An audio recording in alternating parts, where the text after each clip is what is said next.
Buenos días. Vamos a escuchar el planteamiento de Alejandro Encinas acerca de la liberación de un presunto implicado en la desaparición de los jóvenes de Ayotzinapa que dejaron en libertad. Ayer que me preguntaron sobre este tema, dijimos que hoy se iba a informar. Entonces, le damos la palabra a Alejandro. Con su autorización, señor presidente, muy buenos días tengan todas y todos ustedes. Como ya es del dominio público, el pasado 30 de agosto, el juez primero del Distrito en Procesos Penales Federales de Tamaulipas, el juez Samuel Ventura Ramos, a través de la secretaria de Acuerdos de este juzgado, dictó una sentencia absolutoria en favor de Gilardo López Astudillo, conocido como el Gil, quien es reconocido que operaba como jefe de la Plaza de Guerreros Unidos en la ciudad de Iguala al momento de la desaparición de los 43 estudiantes de Ayotzinapa. El juez determinó que no existían elementos para acreditar el delito de delincuencia organizada, desestimó 44 pruebas en contra de López Astudillo que buscaban acreditar el delito de secuestro, se circunscribió solamente a analizar 162 de los 791 tomos que forman parte de la averiguación y consideró que se había aplicado el delito de tortura, a pesar de que la Procuraduría General de la República de entonces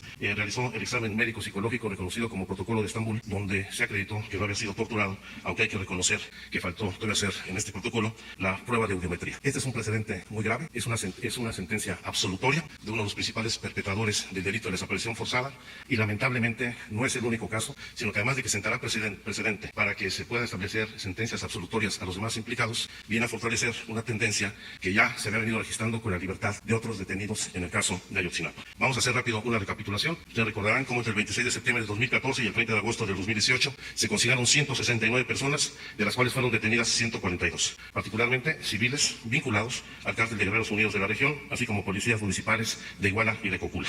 Los delitos fundamentales que se les fincaron entonces fue el de delincuencia organizada vinculada con delitos a la salud, los delitos previstos en la Ley Federal de Armas y Fuegos y el de la Ley de Secuestro. De las 142 personas detenidas, la Procuraduría General de la República entonces procesó a 70 personas por el delito de secuestro a los normalistas. Sin embargo, a lo largo de estos años, el proceso judicial que han seguido estos detenidos, que se había basado en 107 pruebas recabadas por distintas averiguaciones previas, el día de hoy solamente subsisten como pruebas 44 de las 107. Y eso vale la pena destacar que son fundamentalmente detenciones que han ido excluyendo de las pruebas las detenciones de falsa flagrancia.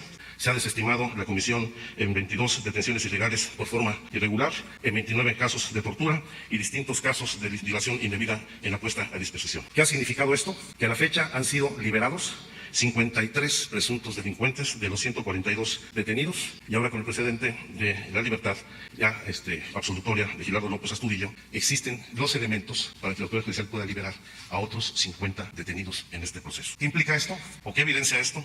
Particularmente una indebida integración en la investigación por parte de las autoridades ministeriales basadas en irregularidades y graves violaciones a la ley. Hay que decirlo con toda claridad, la mal llamada verdad histórica se construyó con base en la simulación, en la fabricación de pruebas, en la tortura, en beneficio de los perpetradores y en contra del derecho de las víctimas. Habiendo elementos claros y suficientes para fincar y deslindar responsabilidades por los delitos cometidos, la actuación indebida de la autoridad judicial ha generado condiciones para que con una muy laxa interpretación de la ley se puedan retirar los cargos que se le imputaron a los detenidos. Y también esto implica una revisión profunda de los criterios judiciales que tienen que aplicarse. Y aquí debe tomarse en consideración que la aplicación de la justicia no puede reducirse solamente a la interpretación de la ley.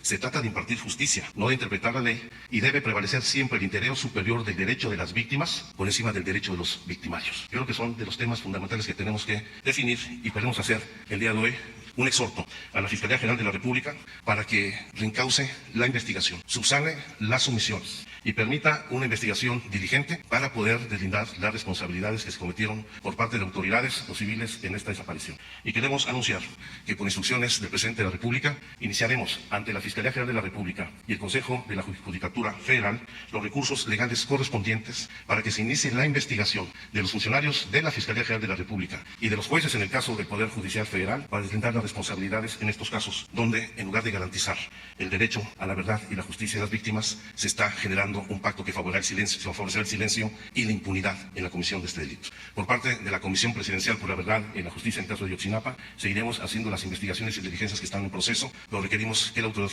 judicial y la Fiscalía General de la República hagan su trabajo y no permitan que estos hechos queden impunes. Es cuanto, señor presidente. Bueno, sobre este tema, si tienen algo que...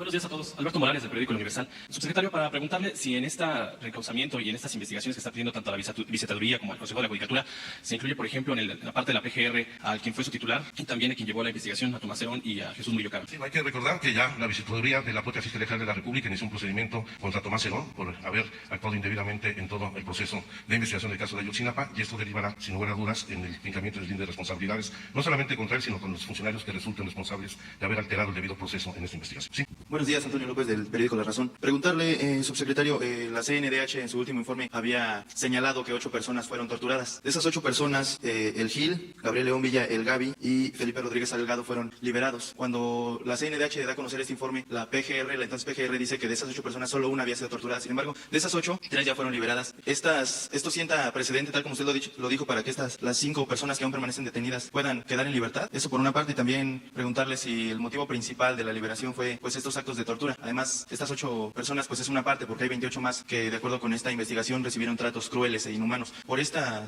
fincación de responsabilidad a través de tortura, ¿podrían quedar libres también estas personas? Gracias. No solamente esas 5 personas, sino las 50 que actualmente se encuentran bajo proceso. Y no solamente por el delito de tortura, porque lo que desestimó el juez fundamentalmente fueron las pruebas que lo vinculaban a los delitos de delincuencia organizada y secuestro. Ese es el tema fundamental. Gracias. Muy bien. Sí. Gracias. Para consultar directamente si el fincamiento de responsabilidades va a alcanzar a Jesús Murillo Caram, por un lado, y por otro, si el riesgo de liberación de más involucrados en el caso Ayotzinapa incluye al exalcalde de Iguala, Abarca. En el caso de Abarca hay que recordar que el delito por el que está él detenido y procesado es fundamentalmente por el homicidio de Arturo Hernández Cardona, que fuera síndico municipal en Iguala, y no necesariamente por los vínculos con la desaparición de los 43 estudiantes. En este caso, hasta ahora no hay ningún indicio de los que tenemos referentes de los 50 personas que pudieran tener alguna circunstancia de posible liberación por esta interpretación indebida de la ley. Y en el otro caso, por supuesto, que en el momento que se acrediten no solamente las violaciones al debido proceso, sino la fabricación o sembrado de pruebas, en la formulación de la verdad histórica, va a alcanzar a todos los responsables de este dictamen que emitió la Procuraduría. ¿Sí? Buenos días, presidente. Buenos días, secretario. Se dice que Tomás Herón tiene actualmente camionetas blindadas, escoltas a su servicio, al igual que sus familiares. Usted acaba de decir que también se podría tener ahí un alcance de la justicia. ¿Esto es cierto? Y si se le van a quitar esos servicios que obviamente pues, estamos pagando los mexicanos. La información que tenemos es que se le ha brindado un amparo para que se mantenga esta protección que deriva de una disposición reglamentaria para los servidores que ocuparon cargos de riesgo en la Procuraduría de la República. El fiscal ordenó el retiro de esos servicios de escolta y de protección. Sin embargo, un juez lo ha amparado para que se mantenga. Sí, por favor. Gracias, buenos días. Preguntarle, subsecretario, hasta este momento, ¿qué tanto se parece la verdad histórica que sostuvo Murillo Caram a lo que ustedes han indagado respecto de lo que pasó con los muchachos? ¿Dónde están? Hay revelaciones importantes, entiendo que son investigaciones que pertenecen también a la Fiscalía, pero hay hallazgos importantes que se alejan de esa verdad histórica, aunque no me dé el detalle. No hay ninguna identidad por la llamada verdad histórica. Los puntos de partida y de líneas de investigación son diametralmente distintos y la verdad histórica choca con la propia realidad. La realidad que estamos viviendo con esta impunidad que se está brindando a los victimarios.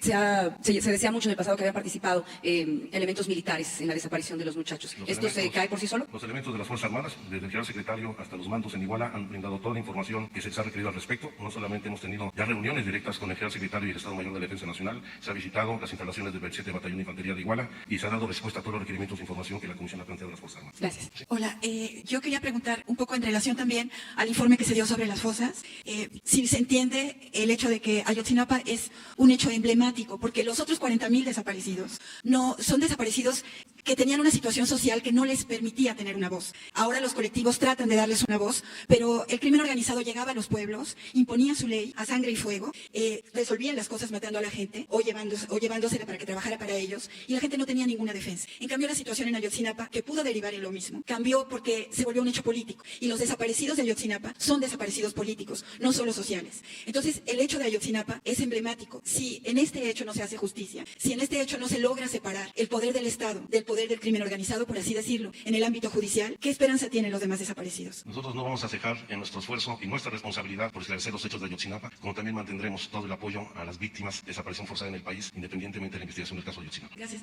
Y una pregunta más, no está directamente relacionada con el caso, pero si se está trabajando ya en el proceso de la ley de amnistía o se piensa seguir con el proceso de liberación, digamos, revisando caso por caso. Está trabajando el proyecto de ley de amnistía. Gracias. La última. El informe del Alto Comisionado de Naciones Unidas habla de una doble injusticia en México y cuestiona los avances en las investigaciones, y por su parte el diario alemán Frankfurter Allgemeine Zeitung dice que en México prevalece el orden establecido por Francisco Sagún Vaca. ¿Qué respondería ante ello, señor subsecretario? Pues prevalece fundamentalmente en el ámbito de la impartición de justicia, y este es un hecho evidente. Aquí lo que estamos debatiendo hoy, si bien es el respeto pleno a los derechos humanos, es la prevalencia del interés superior de las víctimas de violaciones graves a derechos humanos por encima de los derechos de los victimarios. Y eso tiene que entenderlo el Poder Judicial, porque lo que tiene que hacer es impartir justicia, no malinterpretar discrecionalmente la ley.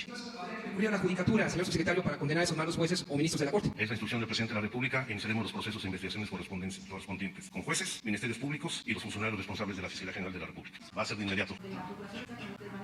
Bueno, evidentemente, en el caso específico de esta liberación es un juez, y he dado su nombre, es el juez, déjame decirlo para que no fallarle, Samuel Ventura Ramos, juez primero del Distrito en Procesos Penales Federales en Tamaulipas, que tendrá seguramente una gran interpretación de la ley, pero no va a poder explicar este acto de injusticia con las víctimas. Seguirá toda la investigación con todo el aparato de la PG. Detenidas dice que 50 podrían caer en libertad. ¿Cuáles son las 3 personas de las que ustedes tienen seguridad que seguirán? No, pues esta lista la hemos anexado. Toda la información aquí es pública y, por supuesto, está en la presentación del acceso de todo el público. Tenemos la relación pública.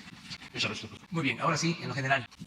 Buenos días, presidente. Jocelyn Gutiérrez de Político.mx. Para preguntarle, ayer Jorge Winkler fue removido como fiscal de Veracruz. Él responsabilizó a usted y al gobierno de Cuitláhuac García de lo que le pudiera pasar. Queremos preguntarle, ¿qué le responde? ¿Esto tiene que ver con el quién es quién en la justicia? Y si me permite realizarle 2 preguntas más, por favor. Miren, nosotros somos respetuosos de las autonomías, de las independencias, de otros poderes, en este caso de las fiscalías estatales. No tenemos nosotros el propósito de intervenir para quitar a funcionarios públicos, de organismos independientes, de organismos autónomos. Lo que consideramos es de que se cometieron errores en el pasado porque se nombraron fiscales, tanto para la impartición de justicia como para el combate a la corrupción, a modo, es decir, fiscales propuestos por los gobernadores para que les garantizaran impunidad. Y eso está perjudicando mucho el que haya una intromisión en las labores de justicia de grupos de intereses creados, de intereses políticos, que eso no debe de suceder. Es como este asunto que acabamos de tratar, en términos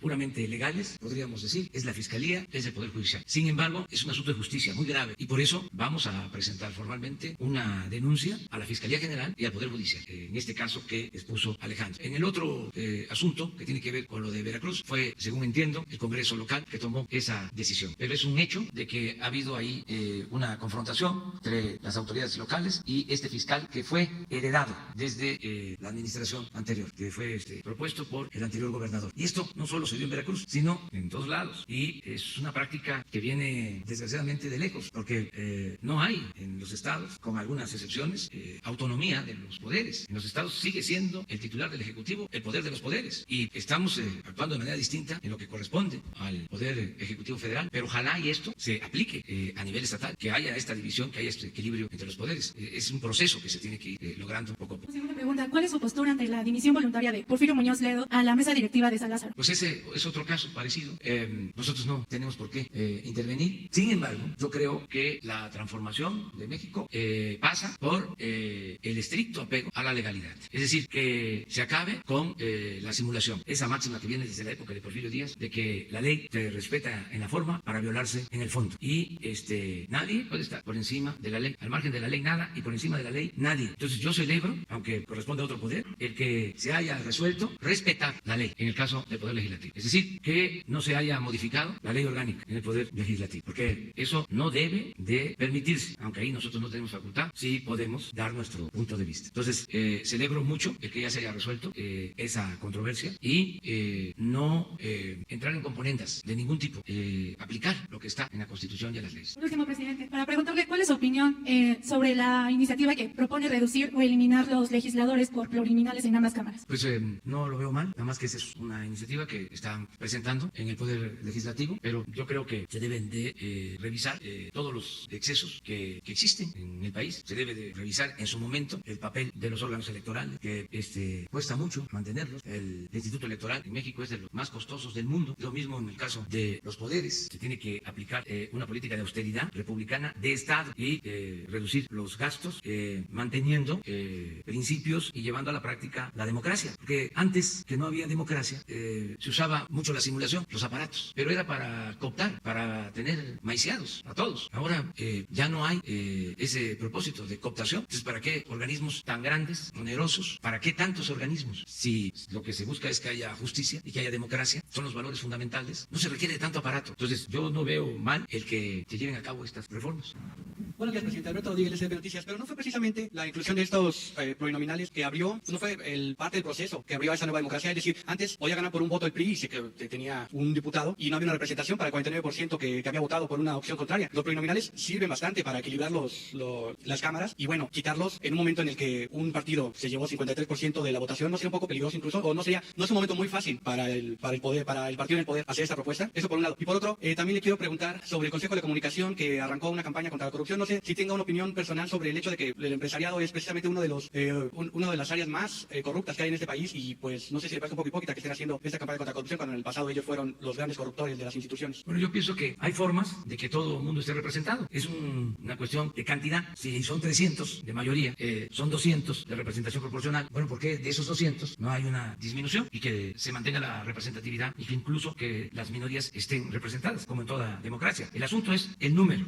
Y eso se puede resolver sin dejar la representatividad a un lado de las minorías, que todos tengan representación, pero reducir el número de legisladores. Eso se puede. Acerca de lo del Consejo de la Comunicación, yo veo con buenos ojos que se haya iniciado esta campaña para fomentar la honestidad. Yo creo que están cambiando los tiempos. Todo el mundo está internalizando que hace falta desterrar la corrupción en el país, que nos hizo mucho daño la corrupción. En el periodo neoliberal, ahí están los datos de Transparencia Internacional. Pasamos como del lugar 40 al 134, aproximadamente. Por todos, porque no se consideraba como problema.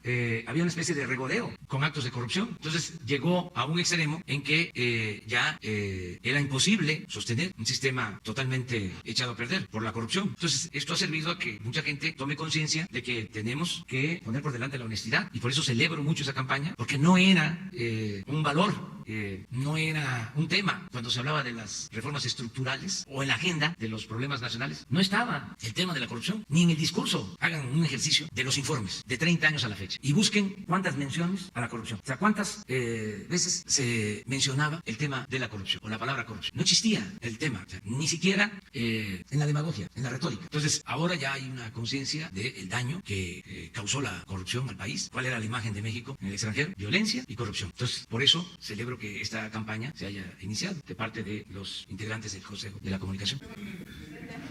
Gracias, buenos días, señor presidente, subsecretario. El artículo 41 de la Constitución, presidente, señala de manera muy específica cómo es el financiamiento de los partidos. Tiene que ver con el número de integrantes en el padrón, se multiplica por la suma de estas unidades de medida actualizadas y después se divide en la votación y así se asigna. El INE también, por otra parte, tiene un gasto enorme en la credencialización de los ciudadanos porque es el documento principal de identificación. También en el punto que mencionaba el INE, dice que no ha recibido de ningún partido político una solicitud de devolución de recursos. Hasta agosto dice que ningún partido, incluido Morena, ha pedido regresar los recursos, de tal suerte que ya pasó 8 meses del año, ya no pueden regresar la mitad, ¿no? Ya lo habrán erogado. En este punto y en el de los diputados plurinominales, usted, su gobierno, ya que expresó una postura, ¿estaría enviando una iniciativa de reforma para generar una austeridad, cambiar ese artículo 41 y el de los plurinominales, presidente? Sí, vamos a esperar, ver cómo evoluciona lo que ya se presentó de iniciativa. Hay la posibilidad de disminuir el presupuesto para los organismos electorales y los partidos, ahora que se va a aprobar el presupuesto. Esa es una facultad exclusiva de la Cámara de Diputados. Pero tienen que cumplir el 41 con esta fórmula que le... Sí, no tiene pero hay forma de hacer un ajuste en el presupuesto. Desde luego, eso no corresponde al Ejecutivo. A nosotros nos entregan sus propuestas y nosotros lo que hacemos es que remitimos esta propuesta a el Poder Legislativo, en este caso a la Cámara de Diputados. Lo que tiene que ver con el presupuesto es la facultad exclusiva de la Cámara de Diputados. Entonces, ahí hay una manera. Y lo otro, pues es una reforma, como lo planteas, que entiendo ya hay iniciativas en ese sentido. Vamos a ver cómo evolucionan esas iniciativas. Nosotros sí estamos dispuestos a que se reduzca el gasto en los procesos electorales. Estamos dispuestos y ya estamos actuando en quitar el fuero. O sea, estamos pidiendo que resuelva el Congreso pronto, quitar el fuero, quitar las trabas para la consulta ciudadana. Estamos pidiendo también que se resuelva sobre la revocación del mandato. Esas tres están pendientes en el Congreso y otras. Entonces, por eso no hemos insistido en nuevas iniciativas, porque lo que queremos es sacar lo que está ahí detenido. No surge que salga lo de la eliminación del fuero, que se permita la revocación del mandato y que se quiten las trabas para llevar a cabo las consultas, llevar a la práctica la democracia participativa. Pero no descartamos el que también se propongan reformas en este sentido. Porque para que haya democracia no hace falta todo ese andamiaje que han creado. Todo eso fue simulación. ¿Qué es lo que puede garantizar que haya elecciones limpias y libres? Bueno, lo que ya se hizo, que el fraude es delito grave, que los funcionarios pueden ir a la cárcel si utilizan dinero del presupuesto para favorecer a partidos, a candidatos, que el que compre votos va a ir a la cárcel. Entonces, nada más con eso. Lo otro es una cuestión de poner las mesas, las casillas, y que los ciudadanos cuiden. Pero si ya no hay consigna, si no hay la decisión del Ejecutivo de meterse en las elecciones, porque era lo que sucedía, desde aquí o desde Los Pinos, se decidía o en gobernación y daban instrucciones a los funcionarios electorales. A veces la ley establecía de que tenían que llenar ciertos requisitos para poder ser candidatos y no los llenaban los requisitos porque había consigna de darles la candidatura o de quitarles candidaturas a quienes no eran de su agrado. Y cómo las autoridades electorales se prestaban a esto y se hacían de la vista gorda. ¿Y saben por qué? Entre otras cosas, por los 300,000 pesos mensuales de sueldo. Es hasta penoso recordarlo, pero cuando quisieron, creo que el año pasado, reducir el sueldo de los magistrados, se ampararon van y hicieron toda una protesta, porque así se mantenía el régimen corrupto, con sobornos, con la política de Porfirio Díaz, el maiceo, el reparto de maíz con gorgojo. Muy rápido, una segunda, presidente. Manifestó ahorita que no está de acuerdo en que se reformara la ley orgánica del Congreso de la Unión para eso. Lo entiendo como una postura de que no está usted de acuerdo con que se cambie una ley cuando ya incluso en un juego se pasó de la quinta entrada, si habláramos del béisbol, que ya es juego oficial. Usted entonces, en general, en todos los casos, ¿no estaría de acuerdo que se modificara la ley cuando ya el juego inició, terminó, no sé, por ejemplo, el caso de Baja California? Es que no se debe de modificar la ley en función de intereses personales o de grupos. No se puede retorcer la ley, no se puede hacer la ley a la medida, independientemente de dónde suceda. ¿Incluye Baja California? Todo. O sea, nosotros queremos que se lleve a la práctica el principio de los liberales del siglo XIX, que se resume en la frase: al margen de la ley, nada. Por encima de la ley, nadie. Se tiene que acabar con la simulación. Tenemos que establecer un auténtico Estado de Derecho, no lo que viene imponiéndose de tiempo atrás,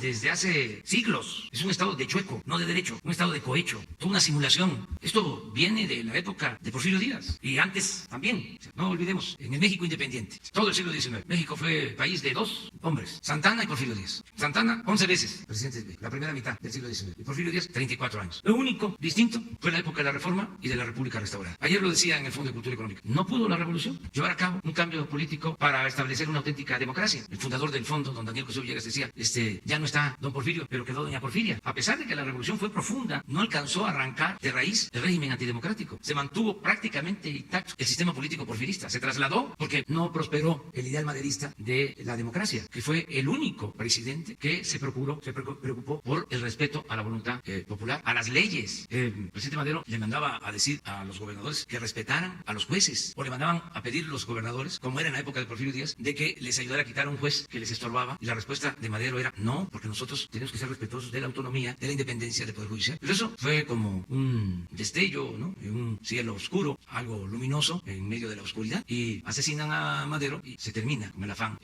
democrático y se establece el régimen antidemocrático, y la simulación, el maestro de la simulación política es Porfirio Díaz, porque no se dejaban de hacer elecciones, siempre el respeto a la legalidad, nada más que al mismo tiempo se violaba la esencia, el espíritu de las leyes, y eso se mantuvo hasta ahora. Entonces imagínense si nosotros estamos planteando una transformación, permitimos eso, o un partido que porque tiene mayoría puede aprovechar para modificar una ley en beneficio personal, en beneficio de grupo, en beneficio de una facción. No, pues eso es un retroceso. Yo celebro que esto se haya resuelto bien. Yo no podía meterme, pero era una vergüenza. ¿Y espera que ocurra lo mismo en el caso de Baja California? Yo espero que se actúe igual en todos los casos, y además que se dé el ejemplo, el buen ejemplo. No somos iguales. Es que eso es lo que quisieran los conservadores, porque eso es lo que ellos han hecho todo el tiempo, y quisieran decir, ahí está, son lo mismo. Entonces no llegamos aquí pues para hacer más de lo mismo, llegamos aquí para transformar. Voy a hacer, buenos días, presidente, dos preguntas. Usted ha dicho que ya no se va a meter con el tema del sindicalismo porque debe de respetar las instituciones, autonomía e independencia. Sin embargo, hoy el sistema de transporte colectivo Metro cumple 50 años de su existencia, 4 de septiembre. Afuera del Palacio Nacional, hoy en la mañana, llegaron varios trabajadores del sistema de transporte a presentar datos que a mí me parecieron interesantes, que ahora se los voy a exponer. El sindicato está presidido por el señor Fernando Espino Arévalo, que entre el sistema de transporte colectivo Metro tiene incrustadas 119 familias en diferentes puestos de áreas de mando, y además tienen permisos sindicales. Esos permisos sindicales y puestos le cuestan al erario y a los mexicanos, a la Ciudad de México principalmente, 45 millones de pesos anuales. Tiene permisos sindicales, ya lo dije, y hay 15,000 trabajadores de base, 5,000 de ellos afiliados a este líder sindical. El sueldo que predomina entre los trabajadores es de 450 pesos a 1,500 pesos diarios. Su directora general es la doctora Florencia Serranía, que recientemente se compró una casa de 45 millones de pesos en la delegación Coyoacán, y eso se puede ver en su declaración de 3 de 3, y que dice que no ha pagado. ¿Cómo combatir esta corrupción, presidente? O si Claudia Sheinbaum, usted que la apoya mucho, pues no ha actuado, y ya son 50 años que el sistema de transporte colectivo ha servido como una vía de transporte barata, buena, bonita y barata para los citadinos, y además otros ciudadanos que vienen de estados circunvecinos a la Ciudad de México. ¿Qué dice de esto, presidente? Pues que está bien lo que llevan a cabo, la protesta, el que haya democracia sindical, lo que hagan los trabajadores, que le pidan a la autoridad de que se garanticen los procesos democráticos al interior de los sindicatos, para que sean los trabajadores los que decidan, que se acabe el charrismo sindical, pero para eso pues tienen que ser los mismos trabajadores. Y la autoridad también. Y la autoridad, no proteger a líderes charros, no proteger a caciques. Esa es la función de la autoridad, y respetar la voluntad de los trabajadores. ¿Haría un llamado para ese...? Es que eso es lo que está vigente, depende de los trabajadores. Los caciques duran hasta que el pueblo quiere. Ya más no puedo yo hacer, pues, porque yo no puedo estar encabezando movimientos sociales, los movimientos obreros, movimientos campesinos, ya no me corresponde. Es garantizar que haya libertades, y que si hay injusticias, si hay autoritarismo, si no hay democracia, se luche para avanzar, y que exista la justicia, en este caso laboral. tienen los trabajadores y todos los ciudadanos que hacerlo. Ayer, por ejemplo, regresando al tema del Consejo de la Comunicación, independientemente de la campaña, me informaron que van a tener teléfonos, va a haber manera de que la gente, los ciudadanos, puedan denunciar a funcionarios que estén extorsionando o a particulares que extorsionen. O sea, esto es importante. O sea, todos tenemos que ayudar a ir limpiando poco a poco la vida pública. Y una segunda pregunta, presidente. En México manejamos varios dichos, entre ellos, hijo de tigre pintito y de tal palo tal astilla. A continuación le voy a decir el por qué y si aplica y si en el gobierno que usted encabeza prende las alertas. En 1973, George Walter Landau era embajador de Estados Unidos en Chile. Henry Kissinger era secretario de Estado de la Unión Americana y Richard Helms era director general de la CIA. Recientemente ha llegado el embajador Christopher Landau, a México. Eso no aplica en ese sentido, presidente, cuando pues el padre del embajador norteamericano que actualmente está en México, pues encabezó una revuelta para hacer un golpe de Estado en Chile y derrocar a Salvador Allende y después, pues obviamente Augusto Pinochet dejó una ola de muerte y expulsados de ese país. Es una decisión soberana del gobierno de Estados Unidos. Ellos deciden quién los representa, como también nosotros decidimos soberanamente quién nos representa en Washington. Acerca del comportamiento de los padres y de cómo son los hijos, si pueden ser iguales, eso es muy relativo y tenemos que tener una amplitud de criterio. Hay padres conservadores e hijos liberales y hay padres liberales con hijos conservadores. Son circunstancias especiales. Nosotros hemos tenido héroes como Morelos, cuyo hijo luego formó parte del conservadurismo y fue de los que hizo gestiones para traer a Maximiliano. No meternos en eso. Es muy complicado, muy complejo. Yo lo sentía él respetuoso de México, les diría entusiasmado por ayudar. Ya había escuchado, me manifestó, que había contado con información sobre lo que dije aquí en la mañanera, de que buscábamos que el embajador de Estados Unidos en México, de manera respetuosa, se pareciera más a Joseph Daniel, que a Wilson, el embajador que tenía Estados Unidos cuando el asesinato de Madero, que ese embajador intervino en el golpe de Estado contra Madero. Para mí, el peor embajador que ha tenido Estados Unidos en México en toda la historia. Y vaya que han habido embajadores de Estados Unidos entrometidos. Se me viene a la memoria Poinsett y otros que se metían más de la cuenta. Últimamente, un embajador que opinaba sobre el desempeño de las Fuerzas Armadas y se le permitía. Nosotros estábamos en la oposición, me tocó pues hablar del tema, porque eso no le corresponde a un embajador de otro país. Nosotros somos respetuosos del principio de no intervención y de autodeterminación de los pueblos. Y eso no, es el papel de un diplomático. En el caso de Daniel, ayudó mucho en un momento difícil de conflicto para buscar un entendimiento entre el presidente Cárdenas y el presidente Roosevelt. Pero el actual embajador actúa de manera respetuosa y noté que tiene interés y diría entusiasmo para que se mantengan buenas relaciones entre México y Estados Unidos. Gracias, presidente. Dos casos específicos. Ayer en Grupo Fórmula hablaban con los familiares de algunas víctimas del bar en Coatzacoalcos, de este bar que fue quemado, y decían que no se les han acercado pues nadie del gobierno estatal ni federal a brindarles algún tipo de apoyo. En el caso de esta señora, pues se quedó a cargo de 2 nietas. Su mamá era bailarina y murió ahí. Preguntarle si les van a brindar algún apoyo, asistencia psicológica o quizá algún apoyo económico y a través de qué dependencia podría ser. Gracias. Por lo general siempre lo hacemos. Siempre es la Subsecretaría de Derechos Humanos la que se hace cargo. Lo estamos haciendo en todos los casos. ¿Los buscarían? Sí. Y por otro lado, preguntarle, hay un caso en Tamaulipas con gasolineros porque hay amenazas de parte de un cártel allá que no les permiten vender gasolina a Fuerzas Armadas. Preguntarles si ya están enterados sí, y qué procede ahí. Resolvió. Ya se está atendiendo. Hoy nos informaron sobre eso y se está atendiendo. Y está en vías de solución este asunto. Pero ¿se va a actuar contra este grupo delictivo? ¿Ya pueden vender gasolina? Es que no se puede permitir que esas amenazas se acepten. Eso se tiene que resolver. Ya se está viendo la manera de atenderlo. A policías y a militares. Es que se está resolviendo sin necesidad de sanciones. No va a haber ningún problema. Buenos días, presidente. Ayer en Milenio publicamos una respuesta que envía un cuestionario que le envió al empresario chino-mexicano Shen Liyegón, en donde señala que en realidad había en su casa 275 millones de dólares y no 205, como reportó el gobierno de Felipe Calderón. Dice que hubo un robo de 70 millones de dólares que no saben dónde quedaron, además de que había joyas, obras de arte, un piano de colección e incluso oro. Dice que no saben dónde quedó, acusa esto, también dice que pues bueno, él en Estados Unidos fue exonerado, sin embargo, hasta este momento no se ha podido saber cuál es su responsabilidad, no se le ha fincado responsabilidad. En este caso, pide ayuda a su gobierno para que haya justicia. Saber qué información tiene sobre esto, presidente, porque también pide, dice que incluso lo ha pedido desde hace años que se entreguen las cámaras de seguridad que tenía su casa para que se demuestre cómo fue este presunto saqueo. Saber qué información tiene al respecto y si usted pediría una investigación referente a estas acusaciones. Ya se hizo un informe aquí, se presentó sobre esos bienes. Lo hizo el funcionario de Hacienda encargado de este asunto. Recuerdo que se habló que los recursos se utilizaron para apoyar al Poder Judicial, en aquel entonces a la Procuraduría, y una parte a la Secretaría de Salud. Así se repartieron esos fondos. Debe acudirse, en este caso, a la Fiscalía General si hay agravios, si hay injusticias. Esa es la instancia para pedir que se reabra el caso, si legalmente es posible. En fin, que se acuda a la instancia correspondiente. Nosotros, por lo que corresponde, estamos dispuestos a entregar toda la información, transparentarla. Ya se hizo y lo volveríamos a hacer. Sin embargo, el informe que se dio aquí, presidente, fue de los 205 millones de pesos que reportó la Fiscalía. Él dice que hay 70 perdidos. Pues entonces que presente una denuncia. O sea, para que se haga la investigación y se aclare el asunto, si es cierto o no es cierto. Y si es como él dice, pues hay que investigar dónde quedó el dinero. Pedir entonces que usted apoyaría que se investiguen a los funcionarios que en ese momento estuvieron a cargo de ese operativo. Sí, pero tiene que presentar denuncia y tiene que proceder. Yo lo que hago en estos casos es no entorpecer las investigaciones. Es decir, no detener ninguna investigación. Que no haya línea, que no haya consigna. El gobierno no es cómplice, no es tapadera de nadie. Entonces, existen las instancias correspondientes para la impartición de justicia, que se acuda a ellas, y el compromiso nuestro es que no vamos a obstaculizar ninguna investigación y que se tenga confianza en las autoridades. Esto que hoy se dio a conocer sobre la libertad de esta persona que presuntamente es responsable de la desaparición de los jóvenes de Ayotzinapa es algo que debe ameritar una investigación de fondo para avanzar en darle credibilidad a las instituciones, sobre todo las encargadas de impartir justicia. Yo estoy seguro que el fiscal general va a intervenir y estoy seguro que va a hacer lo propio el presidente de la Suprema Corte de Justicia, que es al mismo tiempo presidente del Consejo de la Judicatura, porque estas cosas demeritan mucho a las instituciones, estos hechos. Entonces, si se avanza evitando que haya una aplicación facciosa de las leyes, si se avanza evitando la corrupción en el Poder Judicial, en los ministerios públicos, todo esto va a ayudar muchísimo. Entonces, no permitir que estos casos se repitan y perdamos hasta nuestra capacidad de asombro. Ya se empieza a ver como algo normal. Ahí sí ofrezco disculpas por anticipadas, porque cada vez que haya un hecho de estos, lo vamos a tratar aquí.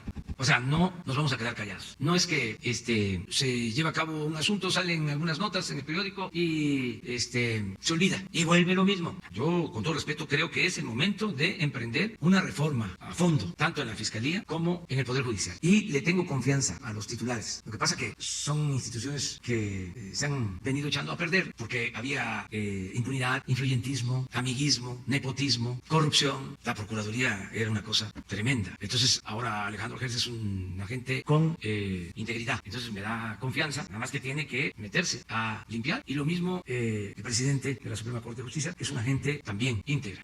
Pero es todo un poder. O sea, no es solo el presidente, son ministros, es el Consejo de la Judicatura, son magistrados, son jueces, pero sí se puede, sí se puede. Solo para cerrar, presidente. Y es cosa de decir cero impunidad, cero corrupción. Antes en el Poder Judicial no se castigaba a nadie. Aquí lo hemos comentado. No sé para qué existía el Consejo de la Judicatura. Estaba ahí de florero, de adorno. Se pasaban años sin destituir a un juez, a un magistrado. Entonces ya no se puede eso. Ya hay que poner orden, con todo respeto, y no permitir la corrupción en jueces, en magistrados. Imagínense el esfuerzo que hacen, el sacrificio, arriesgan hasta la vida. Quienes detienen a delincuentes, muchos reciben amenazas y van a la cárcel y salen porque tienen muy buenos abogados, muy buenos para sobornar, que esos abogados, muchos de ellos ni siquiera aplican la teoría del derecho. Más que nada son influencias y dinero. Entonces liberan a presuntos delincuentes. Nosotros vamos a estar insistiendo mucho en esto, que tiene que ayudarnos el Poder Judicial, como yo espero que lo sigan haciendo. No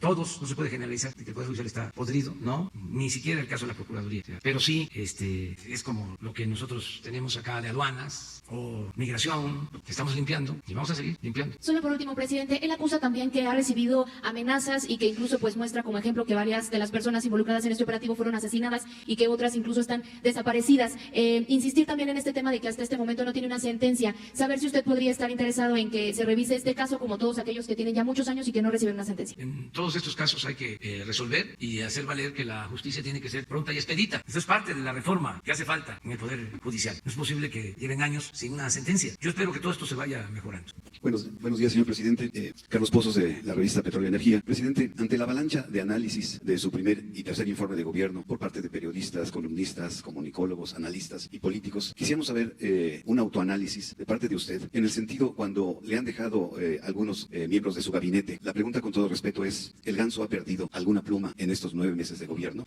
No, porque yo digo a los integrantes del gabinete y a todo el pueblo de México que me canso ganso y ellos no se hacen patos. Me están ayudando, todos. Me está ayudando el pueblo, principalmente. Me está ayudando mucho la gente, con su apoyo, con su respaldo. Por ejemplo, ¿cómo me apoyo? De que convocan a una manifestación en contra del presidente y no asisten, pues me ayudan. ¿Cómo me ayudan? También. Hay una campaña de calumnias en redes sociales, en las benditas redes sociales, que aunque se usen para eso, seguirán siendo benditas. Porque de inmediato hay respuesta. Me ayudan mucho. Además, con argumentos. No son insultos, sino con argumentos, que eso es lo que hay que ir procurando también. Menos confrontación y más argumentación en la polémica, en el debate. Entonces me ayudan muchísimo. ¿Sí? Me ayudan denunciando injusticias. ¿Sí? Por ejemplo, voy a los hospitales a visita y se me acercan y me dicen que no le engañen. Vinieron a pintar el hospital porque sabían que iba usted a venir. Y sí, llego. No en todos los casos tampoco, pero en algunos casos sí. Todavía está el olor a pintura, ¿no? Entonces me ayudan mucho. La gente me apoya y me ayudan los servidores públicos. Entonces vamos bien. Quisiéramos ir más a prisa. Tenemos temas pendientes que debemos de resolver. El principal es el de conseguir la paz. En eso estoy metido, de cuerpo y alma. Que haya paz y que haya tranquilidad. Ciudadano presidente de México, el viernes de la semana pasada usted dijo que debemos tomar conciencia ecológica y cuidar a los animales. El 28 de noviembre de 1867, el presidente Juárez emitió un decreto para cancelar las corridas de toros en México. Usted ha planteado públicamente poner fin a las corridas de toros. En el libro de textos de primaria no existe mención alguna al maltrato animal o a la crueldad hacia los animales. ¿Qué medidas adoptará su gobierno para responder a esta demanda de poner fin a las corridas de toros en México? Bueno, para empezar, se toma nota y se le informa al secretario de Educación sobre el contemplar lo del maltrato, ¿no?, a los animales, como parte del libro o de los libros de texto. Eso sí. Lo otro, pues tendría que hacerse una especie de consulta para tener la opinión de todos. Son temas polémicos. Por eso creo yo que hace falta la reforma al artículo 35 de la Constitución para que el ciudadano tenga esa posibilidad. Es decir, yo necesito que se consulte sobre este tema y que la consulta sea vinculatoria, que no sea nada más un asunto de la autoridad, sino que en esos temas se le pregunte a los ciudadanos su opinión y que se informe bien y que haya polémica a favor, en contra, que haya debate en los medios. Eso es la democracia. Y luego, ya que se conoció bien sobre el tema, que todo el mundo se informó, a votar y a decidir. Entonces, por eso lo de la consulta, como otros métodos de la democracia, lo de la revocación del mandato, el referéndum, el plebiscito, avanzar hacia la democracia participativa. Nosotros no vamos a quitar el dedo del renglón sobre esto. Las consultas que hemos hecho pues se han llevado a cabo sin el fundamento legal necesario, pero pues sí hemos respetado la voluntad. Nunca un presidente autoritario. Nunca, jamás vamos a actuar con autoritarismo. No llegamos para eso. Nada por la fuerza, todo por la razón y el derecho. Y por eso también lo de la revocación del mandato, que es una posibilidad de decir, no estamos de acuerdo y ya no queremos esta política. Vamos a cambiar, que se aplique la letra y el espíritu del artículo 39 de la Constitución. El pueblo tiene en todo momento el derecho de cambiar la forma de su gobierno. Esa es la democracia. Entonces, por lo general, ese artículo o ese principio constitucional no se lleva a la práctica. Si apenas estamos consolidando la democracia representativa, apenas si estamos superando el largo periodo de fraudes electorales, de años, décadas, siglos de fraudes electorales, apenas estamos estableciendo una democracia representativa. Pero no debemos de quedarnos en eso. No se agota la democracia en que se elija cada 3, cada 6 años a representantes. No, el ciudadano tiene que estar participando constantemente en todas las decisiones. Eso es lo que fortalece al gobierno. Imagínense esto de las corridas de toros. Si yo tomo una decisión, pues se vería como un acto autoritario. Pero si surge de la consulta y el mandato de la mayoría, podría yo decir, no es conmigo, es con la democracia, es con la ley. Entonces la autoridad no se debilita, se fortalece. La democracia fortalece a la autoridad. Mandar obedeciendo, eso es. Entonces sí es importante el que se ajusten las leyes. Cuando hicieron la reforma del 35, porque está establecido lo de la consulta, le pusieron tantos candados como para que no se aplicara nunca. Y no se me va a olvidar de que nosotros acudimos, ¿sí?, a ese derecho constitucional cuando la reforma energética, y se juntaron más de 3 millones de firmas y se pusieron de acuerdo los del Ejecutivo, Legislativo y el Judicial, y nos hicieron hacer todo el trámite, y luego la conclusión del Poder Judicial de que no procedía, porque no se podía hacer ninguna consulta que implicara afectar los ingresos del gobierno. Y entonces se desechó, pero yo hasta lo supe por anticipado, porque hasta se burlaban. Llevé una carta en ese entonces al Poder Judicial y, como se dice coloquialmente, palo. Entonces, ¿para qué esa faramaya? ¿Para qué esas leyes que no se van a poder llevar a la práctica? Pura simulación. Entonces, hay que quitar todos esos obstáculos, todos esos candados al 35 constitucional, y que los ciudadanos puedan ejercer su derecho. La democracia es el pueblo que tiene las riendas del poder en sus manos. Entonces, sí hace falta esta reforma. Muy bien, muchas gracias. Jesús, lo de la agenda, ¿no? Sí. ¿De qué?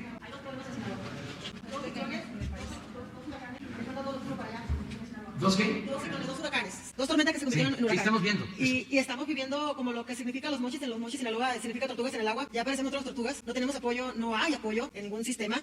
Hubo problemas de lo que los gobernantes del pasado, pues el Fonden se quedó dañado con tanta deuda. Pero lo que estamos viviendo es el problema de los drenajes pluviales. Hay mucho problema para allá, en ese sistema. Lo estamos atendiendo. Se lo cargamos mucho, por favor, porque viene otro ciclón más, se llama Fernando. Entonces, Pero ese está acá en el Golfo. Sí, otro, que pasó el Ivo, Juliet, y tenemos a otro más que está acercándose. Entonces, está viviendo Sinaloa problemas difíciles en inundaciones. Sí, no sé si se estará a poder hacer algo, porque sí está difícil la situación por allá. Bueno, todos los días tenemos el reporte de Protección Civil y ahora es este ciclón, esta tormenta tropical, más que nada, en Tamaulipas y ya se está actuando. Es una tormenta que se espera entre hoy por la tarde. Va a ser lluvias en municipios como Soto la Marina, en Tamaulipas. Eso es lo que hoy nos informaron. Tampico hacia Matamoros, esa la costa. Yo voy a estar, por cierto, allá el domingo. Voy a Soto la Marina y vamos a estar pendientes. Eso es lo que tenemos. Todos los días, en la mañana, también para que tengan ese informe, recibimos el reporte de Protección Civil de todo lo que sucede en el país. Entonces, por eso decirles que solo tenemos como alerta este huracán, que es una tormenta tropical, se llama Ferna. Es lo que tenemos. Lamentamos mucho la afectación a Bahamas. Es así, un huracán que afectó mucho. Expresamos nuestra solidaridad, que sí perdieron la vida algunas personas y se produjeron daños, que se quedó ahí el huracán estacionado en la zona más pobre. Ahí se quedó. Pero bueno, ya afortunadamente no entró con fuerza a las costas de Estados Unidos. Y eso es la información que tenemos y solo por el lado nuestro es una información que se está difundiendo de protección, pero ni siquiera se está planteando desalojo. Se tienen preparados albergues para Tamaulipas, Veracruz, San Luis Potosí y Nuevo León, básicamente por eso. Están aumentando más del 300% en caso del dengue. Y también se tiene un reporte de que no se usaron los recursos para comprar los insecticidas y solamente los compraron 6 meses después. No hay esa información. No tenemos ese dato de lo del dengue, del incremento del dengue. No. Y lo de las medicinas, hay que tener mucho cuidado. La verdad, no pensé que tuviesen tantas influencias los que vendían las medicinas. O sea, dicen que lo que no suena lógico, suena metálico. Porque están tratando de crear situaciones que no corresponden a la realidad. Sí, es que en general, pues si se robaban el dinero de las medicinas, pues ¿cómo no se van a robar el dinero de los insecticidas? ¿Quién sabe? Hay que analizarlo. Es que era mucho el bandidaje oficial. Saqueaban. Aquí en Palacio, mañana les voy a informar de una compra que dejaron de cepillos, navajas de rasurar. Mañana se los vamos a mostrar. De miles, millones para rasurarse. Y papel de baño y ¿cómo se llama? Para la limpia, cloro, pero en exceso. O sea, vamos a terminar los 6 años y no vamos a comprar. O sea, y así todo. Entonces, ¿cómo que por el dengue es porque no se compraron los insecticidas? No, hay que verlo con más calma eso. Puede ser, no lo descarto, pero lo vamos a investigar. O sea, lo que pasa es que están muy molestos. Es que vendían de todo y en cantidades exorbitantes. Ahorita se me vino a la mente esto de la compra de aquí del Palacio. Vamos a dar a conocer. Ahorita se ponen nerviosos los que están administrando ahora porque ya lo dije y ahora a ver a buscar los papeles. Pero en general, cuando fui jefe de gobierno, una de las instrucciones fue, a ver, antes de comprar nada, revisemos los almacenes. Y se encontraron muchísimas cosas en los almacenes. Y se ahorra. Había la práctica y tenemos eso que evitarlo. Lo de las compras de pánico por subejercicio. Porque en la mentalidad del administrador público es tener presupuesto. O sea, para ser importante se necesita tener presupuesto. Entonces, tienen presupuesto y luego no tienen capacidad para ejercerlo. Porque no es tener presupuesto, es cómo se ejerce, cómo se ejecuta. Entonces, ¿qué sucede en los gobiernos? Empiezan a haber subejercicios en las dependencias. Empieza a haber más presupuesto. Y entonces, para que se termine el fin de año sin subejercicio, empiezan las compras de pánico irracionales y costosísimas para no terminar con subejercicio, para que no me vayan a quitar el presupuesto, no me vayan a transferir el presupuesto. Entonces, todo eso lo estamos atendiendo, pero pues no deben de faltar las cosas que son fundamentales. No creo yo, sinceramente, que por la falta de insecticidas haya una epidemia de dengue. O sea, no, lo he visto, he estado en los hospitales. En un hospital lo constaté, me lo expresaron hace poco, solo en un hospital. Unos enfermos de dengue, sí, pero no es un asunto generalizado. No lo descarto, pero vamos viendo. Sí. Muy bien, gracias.